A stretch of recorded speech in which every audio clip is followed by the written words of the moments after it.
ஆண்டவராகிய இயேசு கிறிஸ்துவின் இனிதான நாமத்தினால் இந்த காலை நேரத்தில் எனக்கு அன்பானது என்னுடைய பிள்ளைகளே, உங்களை ஒவ்வொருவரையும் அன்போடு கூட வாழ்த்தி ஆசிர்வதிக்கின்றேன்.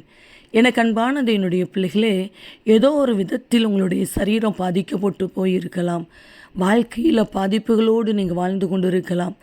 மனநிலைமையில் அழுத்தத்தோடு கூட நீங்கள் நின்று கொண்டு இருக்கலாம். அன்பு சகோதரனே, அன்பு சகோதரியே, இந்த காலை நேரத்திலும் கூட சர்வ வல்லமையுள்ள தேவனுடைய அன்பின் கரத்துக்குள் உண்மையாய் ஒப்பு கொடுப்பீர்கள் என்று சொன்னால், உங்களுடைய வாழ்க்கையின் பரிகாரியாய் இருந்து எந்தெந்த காரியத்தில் பாதிக்கப்பட்டு போய் இருக்கிறீர்களோ அந்த காரியத்தில் ஆண்டவர் அற்புதத்தை செய்து உங்களை அவர் வாழ வைப்பார்.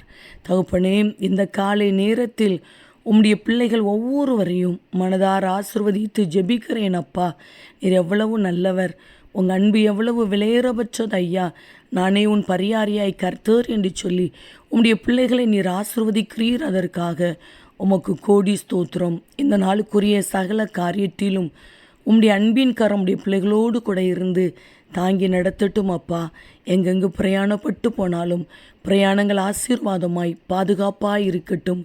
தீமையான காரியங்களுக்கு விலக்கி காத்துக்கொள்ளுங்கப்பா. சத்துருவின் கிரியைகள் மனுஷிக வல்லமைகளுக்கு தகப்பனே உடைய பிள்ளைகளை விலக்கி கர்த்தர் பாதுகாத்து கொள்ளுவீராக. இவருடைய வாழ்க்கைக்கு விரோதமாக இருக்கிற எல்லா தடைகளும் மாறி போகட்டும் அப்பா. எந்தெந்த காரியங்களுக்காக அநேக நாட்களாய் முயற்சிகள் எடுத்து கொண்டு இருக்கிறார்களோ அந்த காரியத்தை வாய்க்க பண்ணி இவர்களை ஆசீர்வதிப்பீராக. இந்த நாளுக்குரிய சகல தேவைகளையும் சந்தித்து நடத்துங்கப்பா. கூடவே இருந்து இவர்களை பாதுகாத்து கொள்வீராக. சரீரத்தில் நல்ல ஆரோக்கியத்தை கொடுங்க. பலவீனம் மாறட்டும், வியாதி மாறட்டும். வசிக்கிற வீட்டுக்குள்ள நம்முடைய பிள்ளைகள் சமாதானத்தோடு கூட வாழட்டும் ஐயா. படிக்கிற பிள்ளைகளை ஆசிர்வதிங்கப்பா.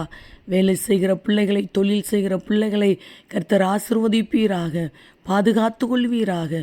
மனதார இவர்களை ஆசிர்வதித்து ஜெபிக்கிறேன். நீர் அப்படியே இந்த நாளை உம்முடைய பிள்ளைகளுக்கு ஆசீர்வாதமாய், பாதுகாப்பாய், சமாதானம் நிறைந்த ஒரு நாளாய், ஆசிர்வதிக்கப்பட்ட ஒரு நாளாய் மாற்றி கொடுக்கிறீர். அதற்காக உமக்கு கோடி ஸ்தோத்திரம். இயேசு கிறிஸ்துவின் நாமத்தில் ஜெபிக்கிறோம் ஜீவனுள்ள நல்ல பிதாவே, ஆமேன், ஆமேன். அன்பு தேவ பிள்ளைகளே, உங்கள் பரிகாரியாய் ஆண்டவர் கூடவே இருந்து உங்களை அவர் ஆசீர்வதிப்பார். ஆமேன்.